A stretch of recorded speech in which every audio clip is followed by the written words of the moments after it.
মেদিনীপুর মেডিকেলে অসুস্থ প্রসূতিদের মধ্যে 3 জনের অবস্থা আশঙ্কাজনক এবং এই 3 জনকে বর্তমানে গ্রিন করিডোরের মাধ্যমে এসএসকেএমে নিয়ে আসা হচ্ছে। ইতিমধ্যেই 3 জনকে নিয়ে আসা হচ্ছে, তাদের অ্যাম্বুলেন্স মেদিনীপুর মেডিকেল থেকে রওনা হয়ে গিয়েছে। গ্রিন করিডোরের মাধ্যমে 3 জনকেই নিয়ে আসা হচ্ছে। 3 প্রসূতির অবস্থায় আশঙ্কাজনক, 2 জনকে ভেন্টিলেশনে রাখা, একজনকে আইসিইউতে রাখা ছিল। এবার গ্রিন করিডোরের মাধ্যমে তাদের নিয়ে আসা হচ্ছে এসএসকেএমে। আমরা আরো বিস্তারিত বিষয় নিয়ে কথা বলবো। চম্পক দত্ত টেলিফোন লাইনে রয়েছেন, প্রতিনিধি চম্পক, আপডেট কি পাচ্ছ? 3 জনকেই এসএসকেএমে নিয়ে আসা হচ্ছে, অ্যাম্বুলেন্স তাদের বেরিয়ে গিয়েছে, আর কি জানা যাচ্ছে? মিনিট 10 আগেই কিন্তু 3টে অ্যাম্বুলেন্স, তাতে কিন্তু 3টে যে রোগী ছিল, পেশেন্ট ছিল, 3টে পেশেন্টকে কিন্তু তুলে নেওয়া হয়েছে এবং তারপরে সেখান থেকে কিন্তু ইতিমধ্যে মেডিকেল কলেজ থেকে রওনা রয়েছে এবং 3টে অ্যাম্বুলেন্সে জানা যাচ্ছে 3টে অ্যাম্বুলেন্সেই কিন্তু একজন করে ডাক্তার এবং নার্স এবং টেকনিশিয়ান, তারা কিন্তু প্রতিটা অ্যাম্বুলেন্সে রয়েছে এবং তার সঙ্গে বাড়ির একজন করে সেখানে কিন্তু লোক রয়েছে, পরিবারের একজন সদস্য রয়েছে। পুলিশ 3টে পুলিশ গাড়ি রয়েছে, 3টে পুলিশ গাড়ি এসকর্ট করে সেখানে নিয়ে যাওয়া হচ্ছে এবং যে রাস্তা দিয়ে নিয়ে যাওয়া হচ্ছে সেই রাস্তা কিন্তু ইতিমধ্যেই আগে থেকেই বলে দেওয়া হচ্ছে। ন্যাচারালি তার আগে পুলিশ কিন্তু রাস্তা ইতিমধ্যেই ফাঁকা করে রেখেছে এবং খুব দ্রুততার সাথে কিন্তু NH6 উপরে উঠে তারপরে কিন্তু সোজা কলকাতার উদ্দেশ্যে রওনা দেবে, এসএসকেএমে পৌঁছে যাবে। যা মনে করা হচ্ছে 1.5 ঘন্টা থেকে 15 ঘন্টার মধ্যেই এসএসকেএমে সেখানে পৌঁছে যাওয়ার কথা, যেহেতু গ্রিন করিডোর করে সেভাবেই নিয়ে যাওয়া হচ্ছে এবং তাদেরকে কিন্তু ভেন্টিলেশনের যেভাবে ভেন্টিলেশন ব্যবস্থা ছিল সেইভাবে কিন্তু গাড়ির মুক্ত কিন্তু সেরকম ব্যবস্থা রাখা হচ্ছে। সেখানে কিন্তু পাম্পিং ব্যবস্থা রয়েছে, সমস্ত কিছু ব্যবস্থা করেই এবং সেখানে ডাক্তার নার্স টেকনিশিয়ান নিয়েই একবার রওনা দিয়েছে এবং মনে করা হচ্ছে 2 ঘন্টার মধ্যেই সেখানে কিন্তু পৌঁছে যাওয়া হবে। এই মুহূর্তে কিন্তু যে একটা উৎকণ্ঠা ছিল আত্মীয় পরিজন, প্রথমে একটা উত্তেজনা তৈরি হয়েছে যে নাম বলা হচ্ছে না, যে কোন অ্যাম্বুলেন্সে কোন বেরিয়ে যাচ্ছে। পরবর্তীকালে অবশ্য মাইকিং করে জানিয়ে দেওয়া হয় যে কোন কোন অ্যাম্বুলেন্সে কোন বেডের রুগী যাচ্ছে।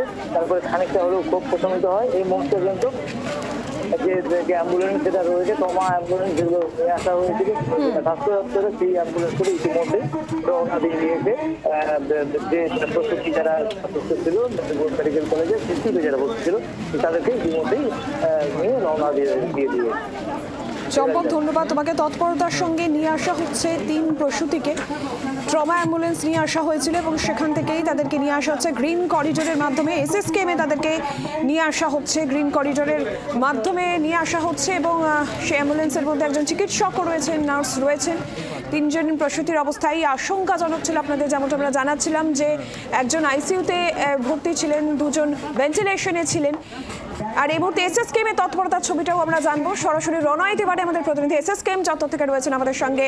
রনায়েত, 3 জন প্রসূতি, তাদের অ্যাম্বুলেন্স ইতিমধ্যে এসএসকেএমের উদ্দেশ্যে রওনা হয়ে গিয়েছে, তাদেরকে নিয়ে আসা হচ্ছে। এসএসকেএমে কতটা কি তৎপরতা লক্ষ্য করছে, কি প্রিপারেশন নেওয়া হচ্ছে? কিন্তু ওই সব তো বাইরেই করাতে হবে, ঠেলে নিয়ে যেতে হবে বাইরে। দেখো, এসএসকেএম হাসপাতালের যে মেন বিল্ডিং, সেখানে আইসিইউ এবং আইটিইউ দুটোরই ব্যবস্থা করা হয়েছে, বেডের ব্যবস্থা রয়েছে, চিকিৎসকরা রয়েছেন, নার্সরা রয়েছেন। কারণ তুমি জানো যে একই দিনে অস্ত্রোপচার করে 5 জন প্রসূতি সন্তান প্রসব করেছিলেন এবং এই 5 জনের মধ্যে 4 জনের অবস্থা ক্রিটিক্যাল হয়ে পড়ে।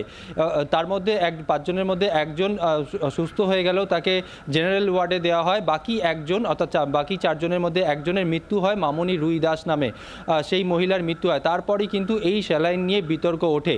বাকি যে 3 জন, তাদেরও অবস্থা ক্রিটিক্যাল হয়ে পড়ে। এই 3 জনকেই আজকে কলকাতার এসএসকেএম হাসপাতালে নিয়ে আসা হচ্ছে। যে অ্যাম্বুলেন্স করে তাদেরকে নিয়ে আসা হচ্ছে, অর্থাৎ গ্রিন করিডোর করে, এবং অ্যাম্বুলেন্সের মধ্যে চিকিৎসকরা থাকবেন, সমস্ত রকম ব্যবস্থা থাকবে এবং এসএসকেএম হাসপাতালে কিন্তু তৎপর চিকিৎসক থেকে শুরু করে নার্সরা, অর্থাৎ যখন যে মুহূর্তে তাদেরকে এসএসকেএম হাসপাতালে নিয়ে আসবে সেই মুহূর্তেই, অর্থাৎ তাদেরকে আইসিইউ এবং আইটিইউ অর্থাৎ সেই সমস্ত জায়গার ব্যবস্থা করা হয়েছে, সেখানে তাদেরকে রাখা হবে, এমনটাই কিন্তু হাসপাতাল সূত্রে জানা যাচ্ছে। তবে যে বিতর্ক ছড়িয়েছে বা যে বিতর্ক দানা বেঁধেছে এই স্যালাইন নিয়ে, সেখানে কিন্তু তদন্ত কমিটি গঠন হয়েছে এবং সেখানে তদন্ত শুরু হয়েছে। আজকেও কিন্তু মিটিং হয়েছে, এই নিয়ে বৈঠক হয়েছে উচ্চপদস্থ নেতৃত্বের সঙ্গে। কারা কারা যুক্ত সেই বিষয়ে দেখা হচ্ছে। ধন্যবাদ রনয় তোমাকে। বাংলার আওয়াজ, বাঙালির আবেগ, জি 24 ঘন্টা।